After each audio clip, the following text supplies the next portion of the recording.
news is negative news. Wait, no news is negative news? Yeah. Explain. It depends on what you do. PR is not lie. Well, it's taking its roots from the Catholic Church when they talk about propagate the gospel. Propaganda. Propaganda is not necessarily a negative word. So when we pick PR, what are we looking at? I talk about 5 steps to getting a favorable image of an organization. Okay. First of all, you need to In the last 25 years, what lessons do you think you've learned? I found that focus is actually an abbreviation, meaning follow one course until successful. I've never had to send the same CV to 2 organizations. So for every job that I am looking to get, I work on my CV to suit the organization. Many of the young people, many of us have a sense of entitlement. Okay. And I've also come to see that many in Ghana don't like to build partnerships. The new name for competition is collaboration. If you don't try, you won't fail. And if you don't fail, you won't learn. And if you don't learn, you won't grow. At the end of the day, I definitely want to succeed. And I must succeed at what I'm doing. You're welcome. Thank you, Raygan. This was a quick thing, and we had to get you on very, very quick. Thank you so much. I really appreciate it. I know it was a short notice, but yeah, just like I was saying, we want to get to know who Henry is. You have a very, very interesting portfolio. 20, you said 25 years now. I saw 20 years, but you said 25 years now. Yeah. You look very young. So I have 25 years of experience, and you were telling me that you were just privileged to start early. But who is Henry? For someone that's watching this for the next 1 hour, who is Henry? Where did it start from? I'm Henry. What's your background? What do you do? Started off, somewhere around Osu. Okay. Born in Osu, so I'm Greater Accra born 100%. Mom from Osu, dad from Kpung. Schooled in Osu, continued to Kwapman. Then I entered the University of Ghana. I was there for 6 weeks and I left. Why? Because I'd gotten admission to go to the Ghana Institute of Journalism, now UNIMAC. Okay. And some of my schools of thought, some people thought that, you follow, everybody want to come Legon, you get leg pie, say they go, can't JJ. Some other people thought that, well, you have a professional area you're going into, so you are blessed. But so I left and went to JIJ. What made you leave? Because I wanted to do law. Okay. Going into the university. Secondary school, my mom wanted me to do science and become a medical doctor, but I wasn't for any of those. So I really wanted to do law. But when I got into the university, the year in which I entered the university, law had been made a post-first degree course. Okay. So I couldn't do law at Legon. So when the admission for JIJ came, I just jumped at it to do public relations because it was one of the options for me as well. So I went to Ghana Institute of Journalism, now UNIMAC, to do a BA Communication Studies specializing in public relations. And fast forward, here we are, I've been around, done a number of things and all, but hey. You're being humble. number of things. Let's get into that. Where has Henry worked at? Okay, so when I left, I finished, so even before I got into GIJ, so started out from the scripture union as a traveling secretary. Did that for 2 years. Then I went to Corporate Communications Limited, worked as a sales officer, and then became the acting head of sales at Component Communications Limited. Then from there on, I moved to CTFM. Right. So I started as CTFM as a broadcast journalist and producer. I used to produce the morning show with Bernard Avile. So when Bernard moved to the morning show, taking over from McDiamond Nyameko, I was one of the people that started the show with Bernard Avile, and also doing news programming and producing content for news. Then I left to the value-added tax service, which later became the Ghana Revenue Authority after its merger with the 2 other revenue agencies. So I was in the public affairs department, and we did some stuff that we tried our best and for God and country. And from GRE, I left to the Student Loan Trust Fund. Okay. Now, a lot of people asked me, and when I left GRE to go to the Student Loan Trust Fund, I left for a pay cut. So young guy started off, you're getting good money from the tax authority. Why would you make that switch? But for me, I think that switch has been very instrumental in my journey. Okay. Because the move to Student Loan Trust Fund propelled me to the management table.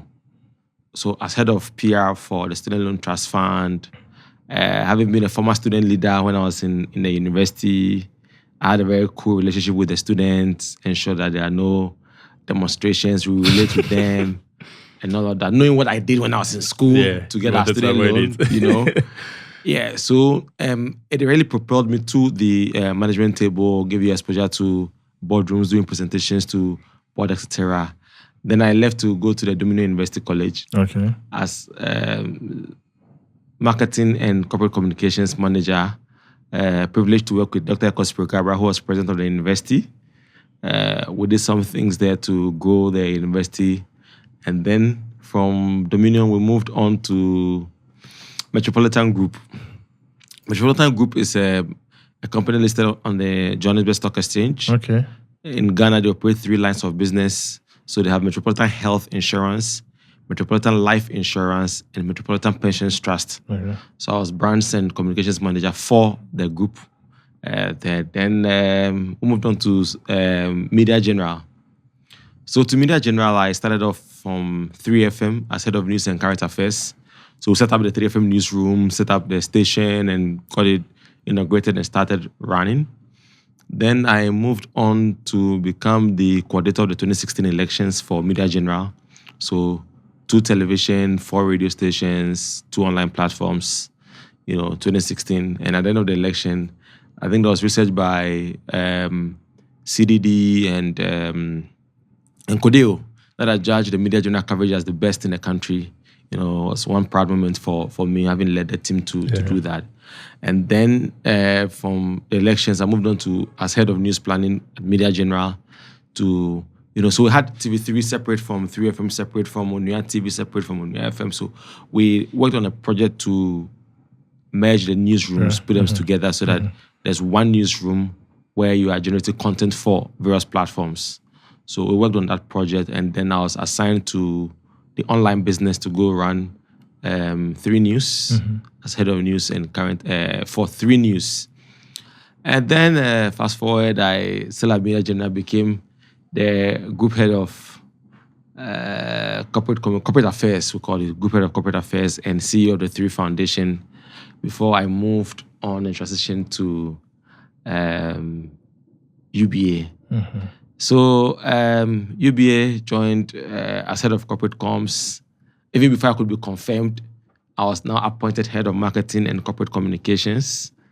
Interesting story. And then fast forward this year, January, I was appointed the regional head for marketing and corporate communications for Anglophone West Africa. So this is what I've been up to in the last few years. All this, and you wanted to say, I've been to places. This guy is too humble. I mean, you were telling me that you started working, or you got the privilege in 1999. Yeah. Took up my first job with the Scripture Union, December 1, 1999. I think we should end this. Do you know when I was born?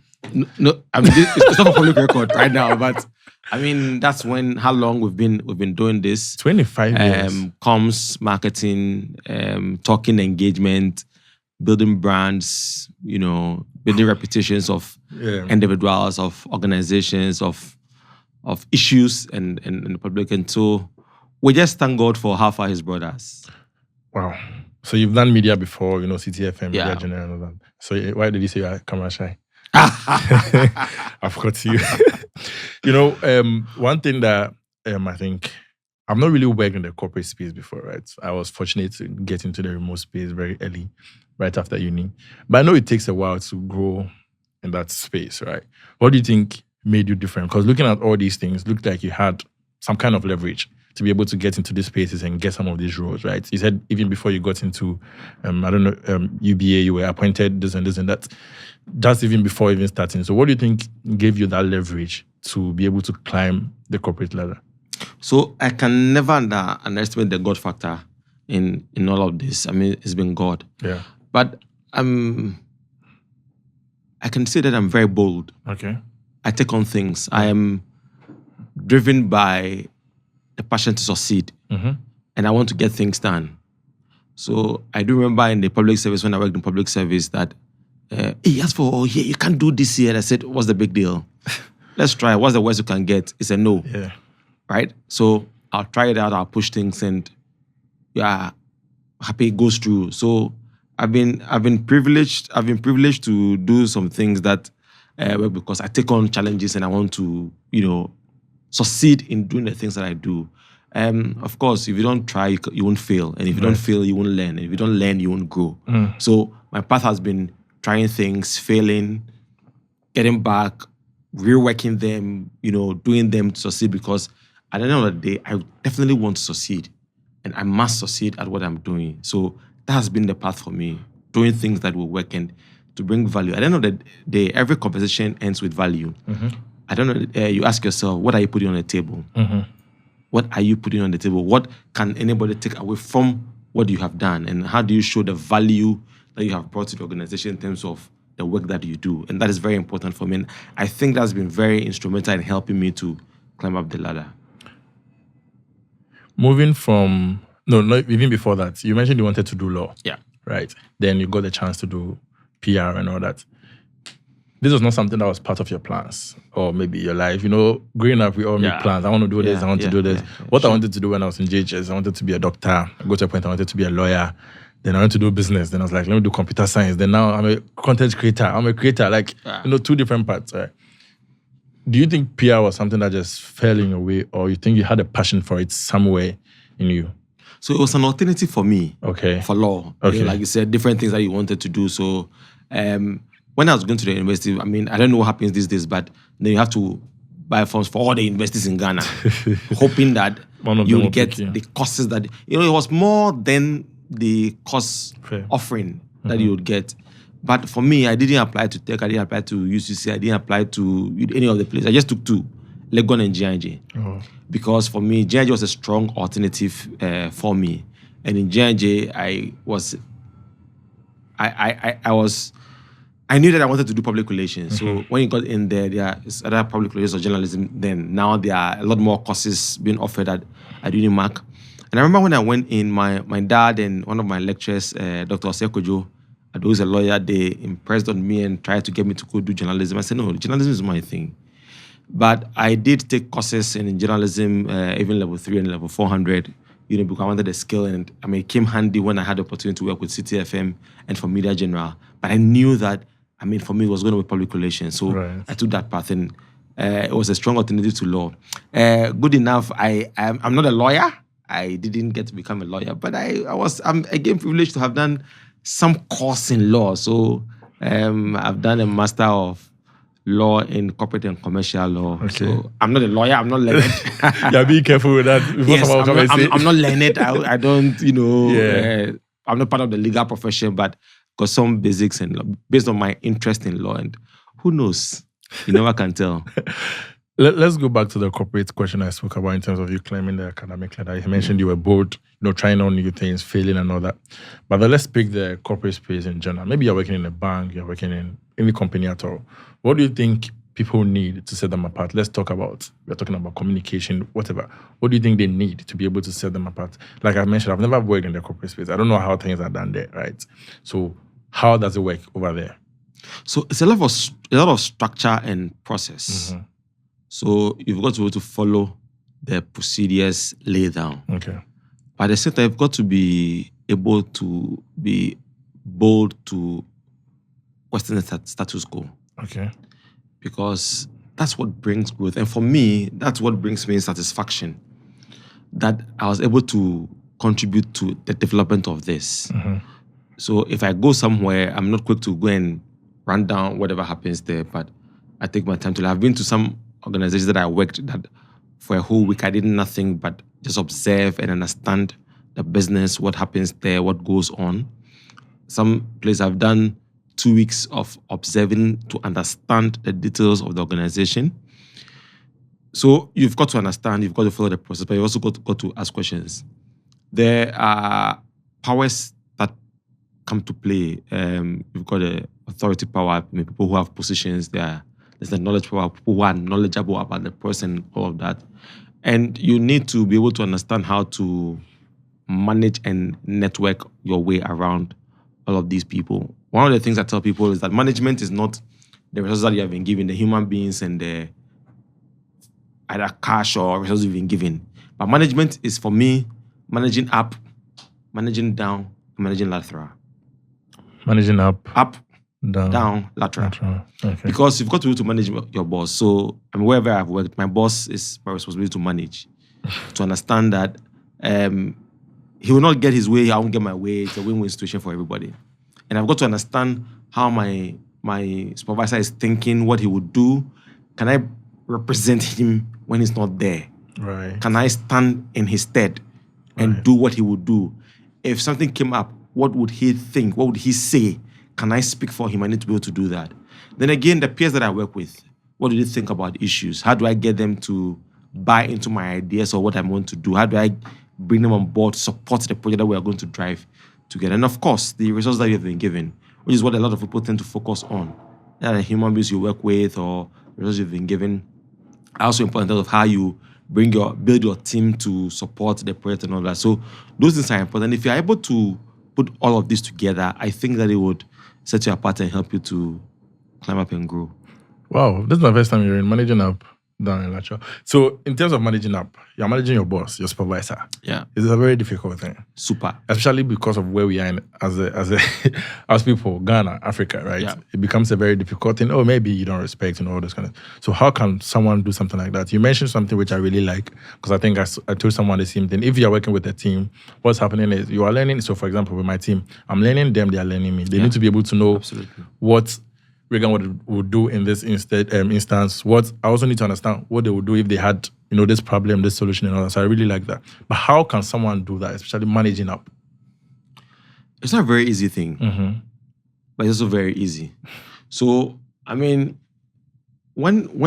new hires come in to the organization you are doing induction, I tell them that you're no longer new once you walk in. Okay. The first minute you walk into the organization, you are part of the organization. So people say, I want to observe how things are done. I know I say that I've been to places where I was observing to learn how things are done. But never for one did I take myself out to say that I'm not part of this business. Right. Or, so people come and say, I want to see how things are done around here so I know what to do. No. Right from the day one, you are part of the business, you are part of the team, and you need to contribute your quota. So it is for you to be able to study and understand PQs. Say in communication we have the verbal and non-verbal forms of communication. You need to pay attention to people's body language, what they do. Somebody cracks a very funny joke and there's someone around the table who doesn't fling. You should be able to pick some, thoughts from that and know how to deal with that person. So it's not a one-size-fits-all in corporate. What I'll say to one will be different from what I say to two. I'm not by any means lying or not being truthful, but there's something in comms also called information management. Knowing what to say, when, and how is super important.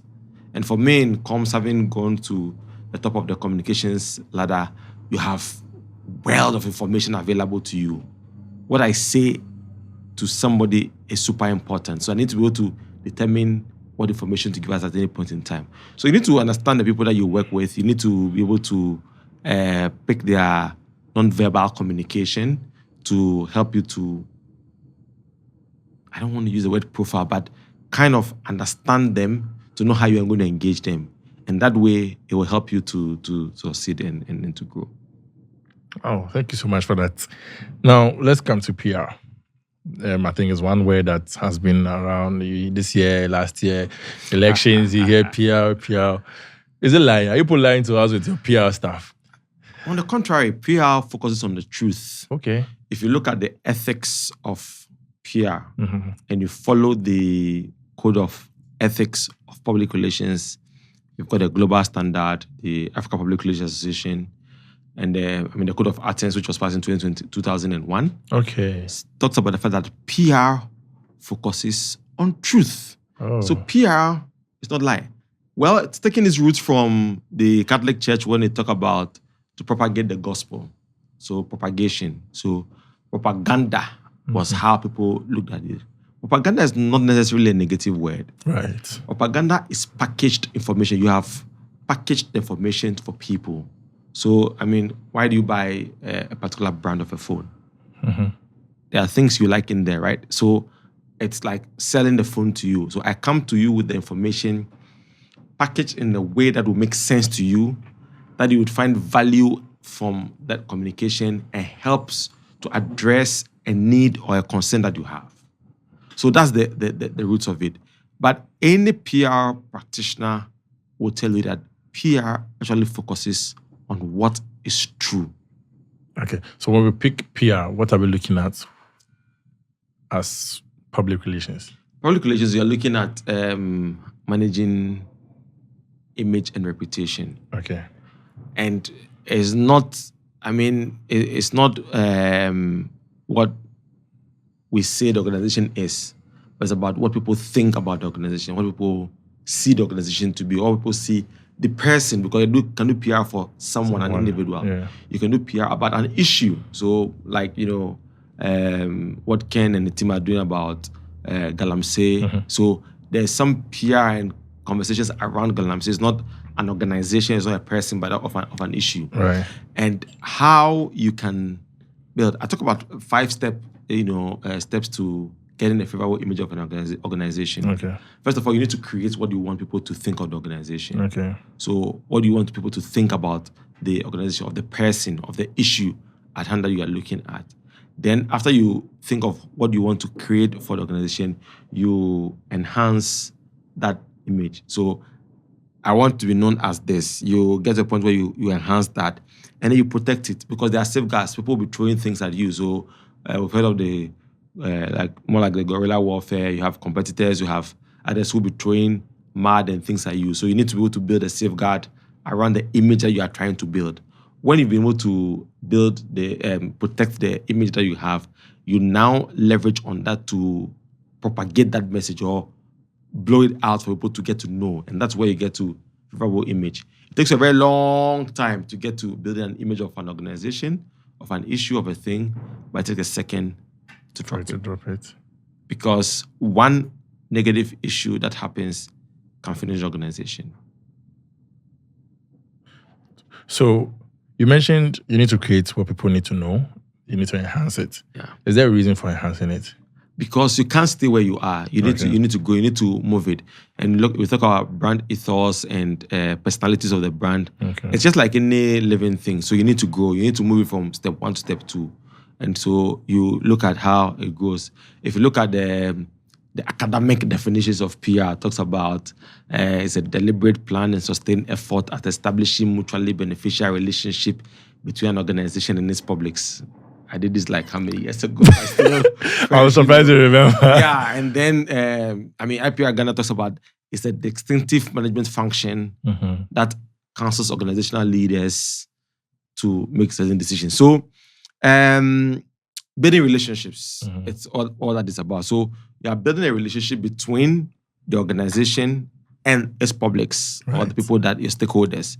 You are building a relationship between the person and the people that they are connecting with. You're building a relationship between the issue at hand and the people that you want to get to know about the things, or people who are connected to or concerned about the subject matter that you have. So it's a relationship business. You've got to build relationships, because that is what will help you to do all the things I talk about: creating, enhancing, protecting, and getting to the favorable image. Then now we spoke about guard it. What do you do to guard the image? I know, yes, if you build an image, there are certain things you have to avoid because you mentioned it'll take a second to drop it. But what other things can be done to guard that image? So a pitfalls to avoid is what you look at. Then you also consider what are the,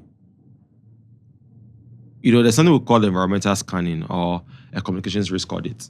Okay. Risk assessment. So to find out what are the things that could impact on this organization, what are the things that can hinder this business.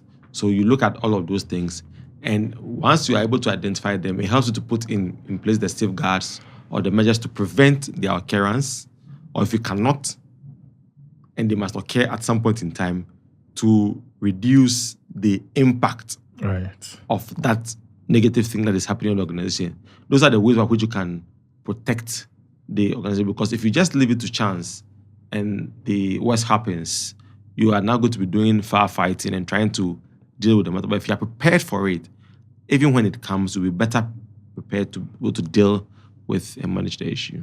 So then the next is leverage. Now we have the email, we've gathered it. Now we leverage on that to do certain things, right? Now, talking about the negative side of it, in a situation where a brand has an issue and then everything just drops, is there a way to come back from it? Oh, yes. I mean, when things go wrong, I mean, if you look at crisis communication or crisis management, the communications part of crisis management, you would understand that, in my view, no news is negative news. Wait, no news is negative news? Yeah. Explain. It depends on what you do and how you go around the issue. Okay. So something happens to your organization or the person that you represent or the issue. It depends on how you position yourself. Okay. And as I told you earlier that PR focuses on what is true. What is true, yeah. And not, all the things people try to say about PR. So how are you engaging your stakeholders? Do you even understand the stakeholders connected to the issue? Something happened and because you think that these may be the people, you are talking to the persons that may not even be connected to the matter. So you're dealing with the wrong audiences. So getting to understand your stakeholder mapping is super important. But you can leverage on that same negative point and turn things around. Because see, the thing is that people would have heard about the issue or the organization. But the human brain is so transient that things happen and within a short period of time, people tend to forget about them because other things evolve, other things come up. So, like we say, we move. So people move and they move on. So they leave the issue behind. But people will recollect that, oh, I heard about this organization. I think I've read this thing somewhere, and they can't really pick on what exactly it was. So if you take advantage of what has gone wrong, and as you deal with them, are deliberate about enhancing the image of the organization, of the individual, or the issue that you have, you are able to now turn that negative press, as it were. Because now people know about you or the organization, right? But they've really forgotten, how the person came by, that name or reputation or whatever. But you can now build on that and push your positive stories, push the great things you've done, push your achievements, push your contributions to the economy, to society, to various causes, and that over time now become people's reality. Mind you, we talk about relationship and all this, all a mind games, perception, what people think about you, think about your organization. So if you can shape what people think about you by pushing up the right narratives, telling your stories and telling them well, having the right, stories about the organization, you can significantly turn a misfortune into a great, enhancement for your organization. Oh, Henry, interesting. There was something I wrote earlier I forgot to ask. You spoke about money, that you took a job and there was a pay cut. Yeah. Why would you do something like that? Because, you don't like money. Or how do you think of money? What was your decision? What do I think of money? Money is the reward for a good job well done. A good job? Well done. Okay. So, I don't front load money conversations. Get a job done well, the money will come to you. I believe that success is preparation waiting for opportunity. And so before I get into any opportunity or I get anywhere, I need to prepare myself for that day. So, I read a lot, I take on courses, I've done stuff. Beginning my career, I looked for people to mentor me. I begged people to mentor me. I didn't get any. Oh. Mentorship wasn't a big thing then, but soon thereafter, we saw the evolution of, what do we call them? Motivational speakers and all of that. But I didn't really get anybody to kind of guide me and all. So I had to learn a lot of the things very hardly, through various means, and came to the realization that for me to be successful in anything, I need to always be prepared for a time like that. So I've read things that I have no clue what I was doing at the time when I was doing them, but they've come true for me in ways that I cannot imagine and open amazing doors for me. So I never focus on what the money. Once I deliver the value for you, and you see what it is that I'm giving you, when I mention a figure, you put it down because you see the value in what I'm doing. So if I told you I was going to take X and you agree on that, and I deliver X plus 1, I can't come to you and ask for the plus 1. Plus 1, yeah. But if I come and deliver, your expectation is to deliver X, and I deliver X plus 3, and I say, okay, pay me X plus 5, you are even, ready to pay me that because of, the value I've given to you or what I've delivered for the guest. So, yes, money is important. I mean, who doesn't like money? I love money. You need money to look good. You need money to take care of your needs, etc. It's super important, but it's not the preoccupation of, what I do. Right. Yeah. Right. Beautiful. PR, the other side of it is communications, which you spoke about. What is communication? Does it fall under the PR's umbrella? It's a debatable issue. People say comms is a subset of PR. People say PR is a subset of comms. Okay. What do you think? Relationships. Right. Leveraging the right relationship. So what's communication? It's an exchange of information between two or more people. Mm-hmm. Period. So, I mean, communication can never be said to be one way. Talking to yourself, you're soliloquying, you're not communicating. But I send something to you, you've got to give me a feedback for me to know that you've got to what I've said. Either understood or misunderstood me for clarification and anything. So, essentially, communication between two or more persons at any point in time and getting a feedback to close up the loop. We studied various theories of communication and all of those things. Bottom line, exchange information between two or more persons. Okay. Then now what you're doing at UBA, brands and what? Corporate communications. Corporate communication. What does it entail? It's one of the most difficult jobs I've taken. Because I've been in the bank for almost 6. I haven't had to go and grant an interview to explain anything to anybody. And I spoke about the fact that the image of an organization is not what you say it is, but what you get people to think about it. So, say the brand is the collective thoughts, feelings, and aspirations of people towards the brand.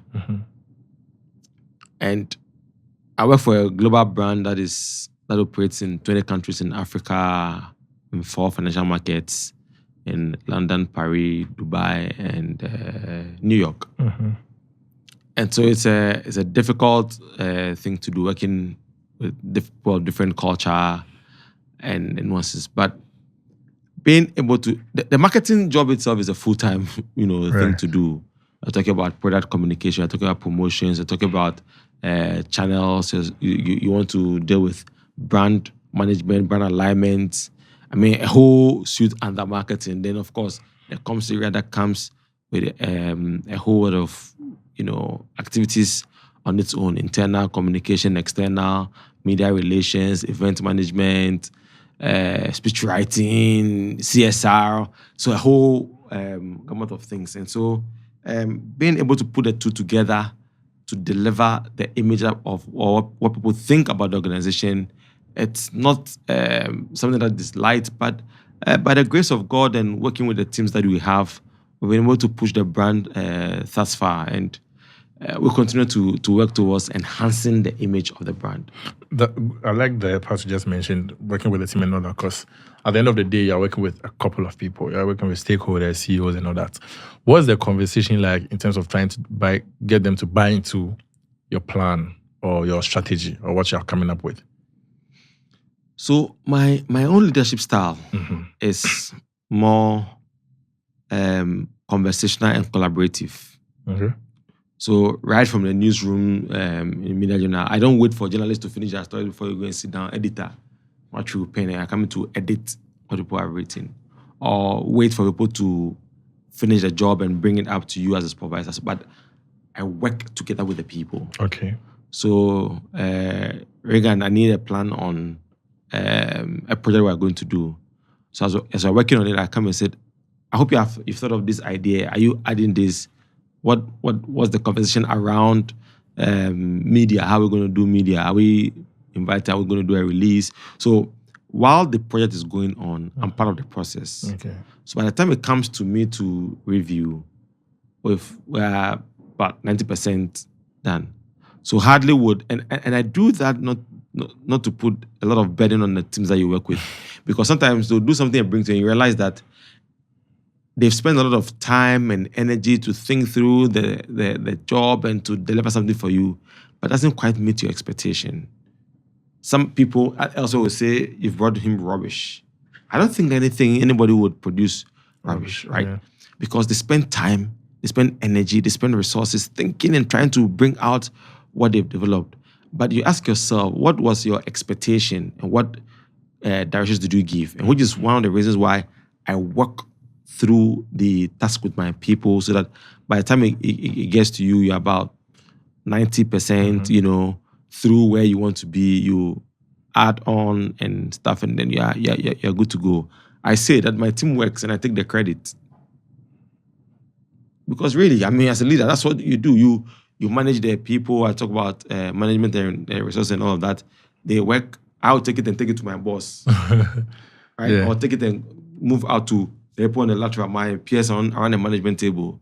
So everybody say, hey, Henry, you've done well. No. But somebody else, made some input, did the work or something. Maybe my contribution to it may not have been that big, but because of the direction that I gave in terms of how the output should come. So working with a team is very important to ensure that you get their buy-in.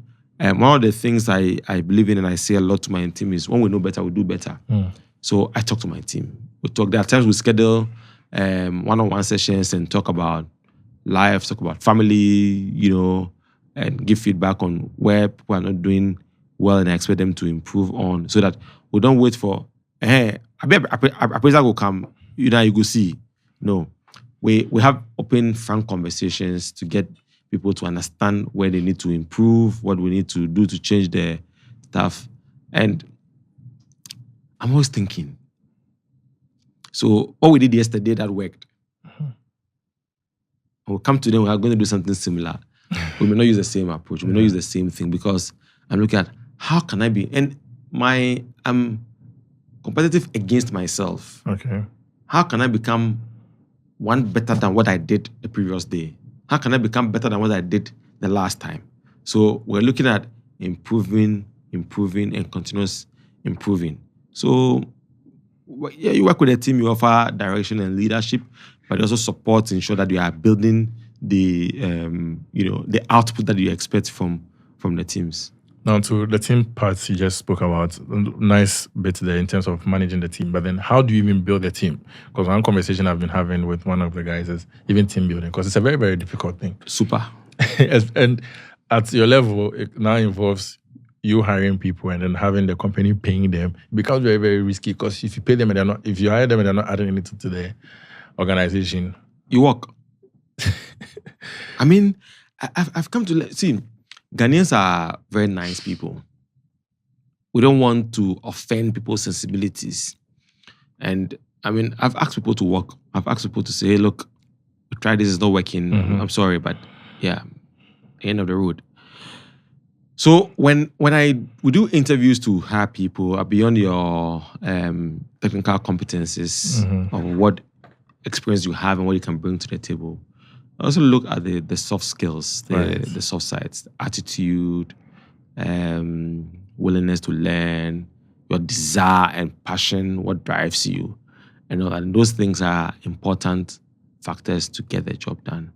And I'm not afraid to make the tough call. So yes, if I did hire somebody and it's not working, I'm able to say, look, I made this decision, it's not working, I need to correct it. My group chairman, Tony Lumelu, says that if I make a decision 10 times and I realize that 10 times I made a mistake, I'm not afraid to correct myself the 11th time until I get it right. So we'll keep, changing and doing things until we get it right. So yes, when we're hiring people. So I personally don't like virtual interviews. I would like all my interviews to be in person, because we spoke about non-verbal communication. I want to see your body language when we are talking. I want to see your your gestures, what you do, how you would fit in a team. Because I don't like people to work solo. Because we're an ideas business. We're creative people. So you need to work together with people to bring out your creative juices. So you need to, assess all of those things before we say, okay, you are the right fit for the team. And if it doesn't work, we will be bold to say that, well, this is not working. So, yeah. Interviews. It's interesting enough you mentioned because I wrote it down. And I like the fact that you like in-person interviews. Yeah. In the corporate space. Even you can maybe take UBA last 6 years. What are some of the mistakes people are doing? Because I feel like, I remember last year I had a management role at a company in the US, and I also had the power of hiring people. And that's when I realized that people were doing a lot of mistakes because people are complaining about jobs, but then the little things they need to do, because you're applying for a creative role, something that needs a portfolio in your CV, there's no link to view your portfolio. You're expecting the person going through to Google your name or what, right? So I feel like there are little mistakes people do in interviews. From where you sit, in the last 6 years, what are some of the mistakes you think people are doing? Many people don't prepare for what they're looking for. So they go around dropping their CVs or sending emails, or they send an email, they just send their CV and hoping that they will be selected. Mm-hmm. I've never had to send the same CV to 2 organizations. So for every job that I am looking to get, I work on my CV to suit the organization. Okay, so if you're applying to brand A, you are tailoring the CV for that brand. Okay. And then for brand B, you look at what they do and how your skills connect to. Because see, they're bringing you on to do something, to deliver some value for them. Mm-hmm. How are your skills connected to? Because mind you, thousands of people are going to apply. So whether you like it or yes, there's going to be shortlisting. Mm-hmm. Why should I pick you and not another person? And mind you, could be all the people in your class all the people who applied, you're all in the same university, did the same course together. Yeah. So you have the same years of experience, presumably, or same qualification. So what sets you apart from the next person is how you tailor the thing, your CV to meet them. People go for the interviews and they go and do baba, chew and pour. So when you ask questions, they are not prepared to respond to them. I don't ask what is questions at interviews, more scenario-based questions. What would you do if you got this? How are you going to respond to this? More scenario-based questions. And I mean, it's the way to go for hiring people. Some people would even give you an assessment. In fact, one of the roles I recruited 2 years ago, when we did the interviews, and then I gave an assignment presentation. And when the presentation was done, I had my candidate. So there are a number of things to look at. People don't fellowship with the job description or the job role they are looking for. So they come and they ask, okay, do you know the role you are being interviewed for? Yeah, it's like digital marketing, social media. I said, excuse me, what role are you interviewing for? Yeah. And they don't know. So most people don't prepare, when they go for these interviews, and they don't take that time to do this. They just do anything and send to them. So the shortlisting, some mistakes in your CV and things would ensure that you don't make it to the next level and all that. But I think the CV thing is very interesting because I think most of the times people just send the same CV. And I think in the tech space, product design, I used to do what you just mentioned because every company is looking for one particular thing. Yeah. So you need to be able to look for that and then just sell yourself to them in that direction. And I think it comes from a place of laziness because imagine you're applying to certain places. But that's statement you made that you've never had to send the same CV to. Okay, now I get it. And that makes sense. When you said it the first time, you know what I thought? No. I thought the moment you send your CV to this brand, you just get hired, so you don't have to send it to another brand. No. Wow. Okay. There's that too. So I'll say, I mean, I think I've had a very interesting path. Okay. Where... So I'll tell you what, when I applied for the Student Loan Trust Fund job, I happened to have met the CEO. Okay. Somewhere. I said, I saw you've advertised for a role that I've put in an application. I said, don't bother. I mean, we're looking for people who are far older and, had a conversation.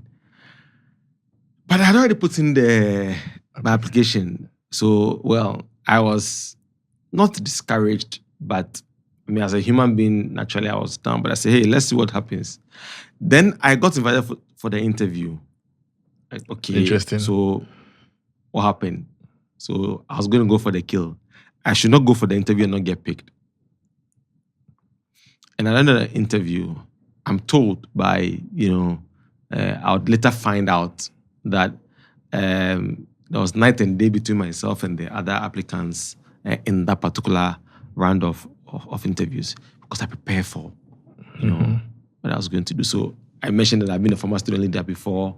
I happened to have been in a role that worked around student loans, at the time. So I knew the ins and outs and what to do, what to expect. So I really leveraged on my experience, which was part of the things in my CV when I was applying, to say what I could bring on board to help the organization. Okay. And it played out in the interview as well, and I got the job. So sometimes one CV to an organization, and then you are fortunate enough to be selected and hired, or that whatever goes to different people when I'm looking at switching different CVs to different places, and then that's beautiful. Let's talk about negotiations. Money-wise, you've 25 years. You've spoken about money, sir. You are going here, you're talking about money. You just said money is good, right? How do you sell yourself? Because at the end of the day, it's how you position yourself will determine how much you can mention to that brand or that company you're trying to work. How does that conversation go like? What are you looking at? So it depends on a number of factors. One, the organization. Okay. There are some organizations that are looking for roles that are within. So you see some of the jobs that say that the role is grade, so and so. It's the grade. So whatever is for the grade. Mm-hmm. And so, but when I go for interviews, I speak my value. I try to do some research about the organization and understand. I may not know the exact number, but I have an idea of what the organization would typically offer. And I look at myself and look at my qualification. How many years did I go to school to go and study this? Because how many years have I worked to gather my experiences? And say, okay, what value do I place on myself? And I give a figure. So a lot of time you ask people that question, said, oh, well, the organization has structure, so whatever you offer, be lie. So what I tell people is that have some sense. You can definitely walk into the organization a few days before the interview and talk to people, ask questions, make inquiries. Mm-hmm. A lot of the time, what organizations put on their websites, they can't put everything out there. And there are a lot of things that would be happening. So you would read about their history. Not every part of the history is put out there because they'll summarize it. They put the most salient information there. There's some other parts of the organization that you may not see. You don't know the organizational structure, how the things work out. So do some research, visit the organization. So it's important to go to their website. Mm-hmm. It's important to check their social media pages. Yes. If you don't know anybody who works there, just walk to any of their branches or their head office and talk to people. What do you do? How do things work out? And generally, an average Ghanaian would be more than happy to share for me because they are proud about the organization. Right. They want to, sell the organization to you and anybody who cares to know. So they will give you at least one or two things that will help you to be able to profile the role in the organization and to understand what to ask for. And if you do your negotiation well, you might just get, what you want. In the last 25 years, what mistake do you think you've made in this journey? Or what lessons do you think you've learned? Oh, I didn't know how to say no. So I'm doing one and then somebody comes and say, oh, can you help me do this? Oh, yeah, bring it on. I'll do it for you. Mm-hmm. And another person comes. And so I realized that I have too many things on my plate and I've stretched myself so thin that I can't really satisfy everyone. Yeah. So the process of trying to be nice to everybody. But I've learned to say no. I've learned not to manage people. I've learned to be forthright with this. Okay, you know what? This is not going to work. Right. I mean, from the onset, so that I don't give you any false hopes and, let's see what is going to happen. We'll try and no. So one of the things that I learned a lot, I mean, through my career is learning how to say no. Because from the beginning, I want to take on everything that anybody brings on. You know that thing when we put in our CVs and we say you can work under pressure and then, put on, it's a cliche that we work under pressure with little or no supervision. Yeah. So you want to impress people. But I've learned over time to say no. If I can't do it, I can't do it. If you ask you, okay, when do you need this? I need it by tomorrow. Sorry, I can't deliver this by tomorrow. So if you want me to do it, give me 2 days so I can put it together for you. Or we'll find somebody else to, sort you out. So that's one of the things I've learned. I've also learned about integrity. Okay. Integrity is one sure way to keep you out there. It's said that your skills will get you the job and your attitude will keep you there. So one of the things that I've won, the badge I've won throughout my working life is integrity. I don't lie about it. I'll say what it is. I'm a human being, so I make mistakes. When I make a mistake, I own up and say, okay, I made a mistake. There's a sanction for it. I get sanctioned. But I'll learn from that person to move on. So integrity is one sure thing that I would sell to anybody in the world of work or looking to get into the world of work. You need to have very high levels of integrity. Oh, thank you so much for that. The brands in Ghana, and this one, hopefully you would answer. The brands in Ghana, looking at them, looking at every work they are doing and all that, do you think they are doing a good job in terms of PR, communications, and marketing? Do you think the space needs improvement? We're doing good. But I think that there's definitely room for improvement. I say that I'm privileged to work now in a company that operates in many markets. Right. So when I see the kinds of things happening in other markets and compared to what is happening in Ghana, there are areas where we're doing better, but there are other areas we also need to improve. So it's been said and written, and I say that the new name for competition is collaboration, because the things that confront us are about the same. Our tactics, our strategies will differ, but we are confronted by the same challenges. So we can collaborate to deal with the market, but the strategies that I'm going to use to deal with the market will be different. My tactics I'm going to use to engage my, constituents or my customers will be different. But I definitely do think that PR professionals, brand managers certainly can do better to improve on what we do in our respective fields. All right. Then the last thing I want to talk about is Ghana. In one of the documents they shared with me, I saw you with His Excellency. Your night suit, very, very beautiful suit. I'm sure you love Ghana. You do, or you don't? Ghana, my happy home, land of great discoveries. I love Ghana. I mean, I've not heard that song before. I was in Gen Z. Wow. Anyways, I mean, the youth, people like myself, people like yourself. You mentioned that you're part of us. Well, I'm young. Very, very young. I trust you. Yeah. I trust you. Don't worry. I complain a lot about the government, everything that's happening as a nation, right? What do you think can be done better as a country? What are our politicians not doing well? Yeah. As a country, how can we be better? Because there are so many problems. If we pick the creative space, and I think this is a conversation I've been having with a couple of people, it's not enabling enough. If some of these YouTube, Spotify, they are doing things, they're not considering us because the creator economy is not even that big, right? It applies to every other places. We are not even being considered because of what is happening here. What do you think can be done to improve this country? Who is the politician? People we've given power. But the power belongs to you. How? So you are the politician. Okay.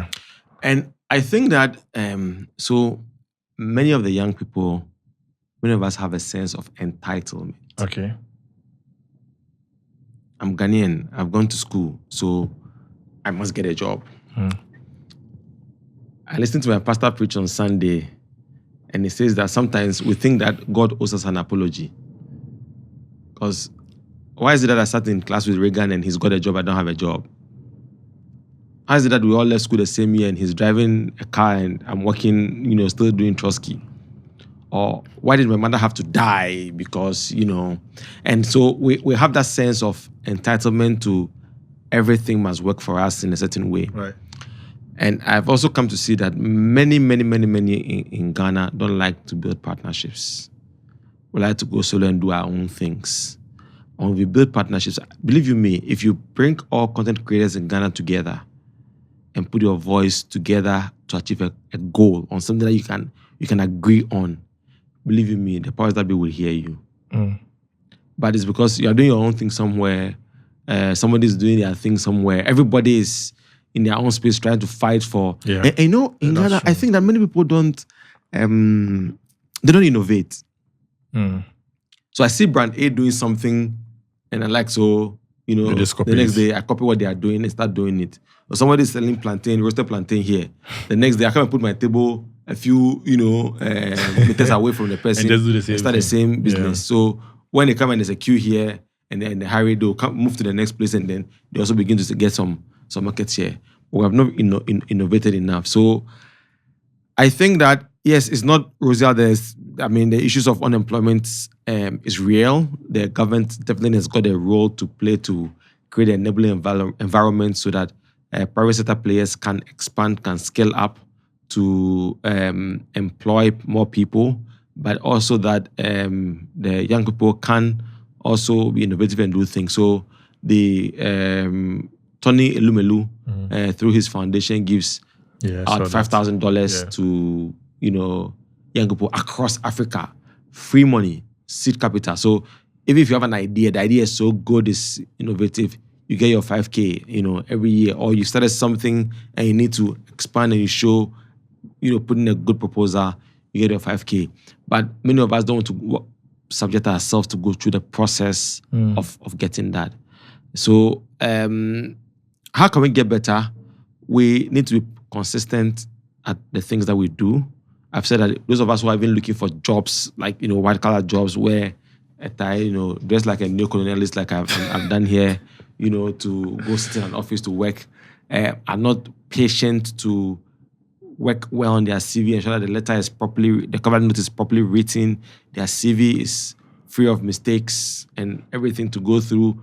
Or people are looking to do, go to entrepreneurship, and we're looking at trying to cut corners and be. It's important that we follow the course.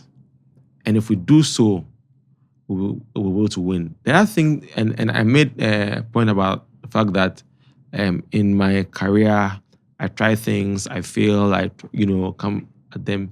And often you would see that when people begin things and it's not working, we quickly want to, it's not the work, they abandon ship and then. But I learned something about focus. And found out that focus is actually an abbreviation. Meaning, follow one course until successful. So, you may not get it right the first time, but you try again. What are the things that went wrong? And when I talk about managing up, one of the conversations I have, I don't get a yes all the time. So when I go and I get no from a proposal I've sent to my supervisor, he says, no, this is not going to work. I'd go and ask, okay, what's your difficulty with this? What would make you look at this, learn from that episode, repackage my proposal, and represent? And by so doing, you realize that you build a relationship that helps you to win.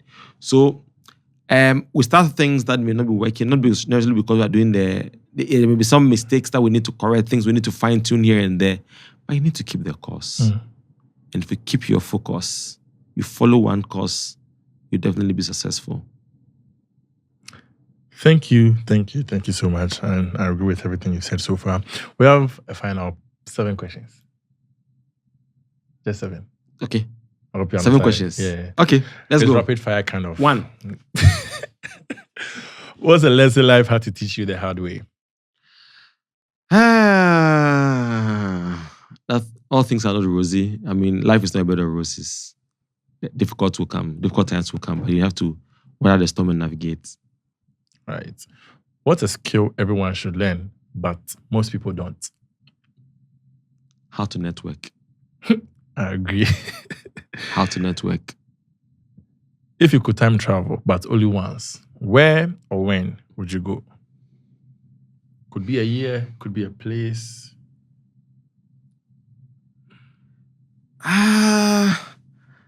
Place, Ghana. I mean, true. Well, back in the university, I got opportunity to, those days, vacation jobs, who were traveling around, and I got several opportunities to bring your, they work on some visas, some people bring your CV. And I was never moved to really take up any of those opportunities. Maybe I wasn't exposed enough. But I mean, looking back, I don't see myself jackpying like, others have to go and start afresh and live elsewhere. I believe that there are still opportunities in this country. And if you leverage well, you have the right preparations and attitude, you can excel and succeed in Ghana. If you weren't doing what you do now, what would you be doing? Communications, PR, marketing. The Lord in the air, that you. Oh, well, I say you never can tell. But I mean, I love what I do. And one of the things I tell people is that, it's not a chore for me. Okay. I mean, I sleep, I dream, I sing, I dance, communications, PR, marketing. It's my life. I enjoy doing it. So whatever task I have to do, I give my 300% if there's anything like that to whatever I do. I'm never tired of doing communication, of doing marketing, of building brands, on working on communications and PR. Never tired of doing that. The employees are lucky to have you. If you could send one message to the entire world, what would it be? Love life. If you could have dinner with your younger self, what would you say? My younger self, I wrote about my younger self. And I'll share with you what I'll tell my younger self when we're having dinner. But I won't tell this audience.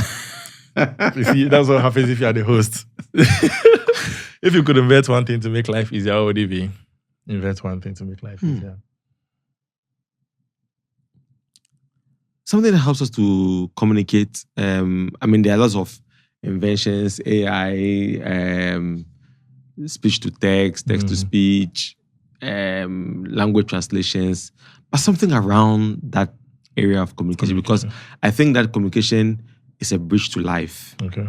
So I can be here and talking to somebody in a country speaking a language I don't understand, but through the various aids available, we can communicate. So that communication is the bridge of life that helps you to go anywhere, across every river.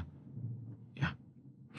Wow, Henry, thank you so much for coming. One more thing, please look into your camera. Right.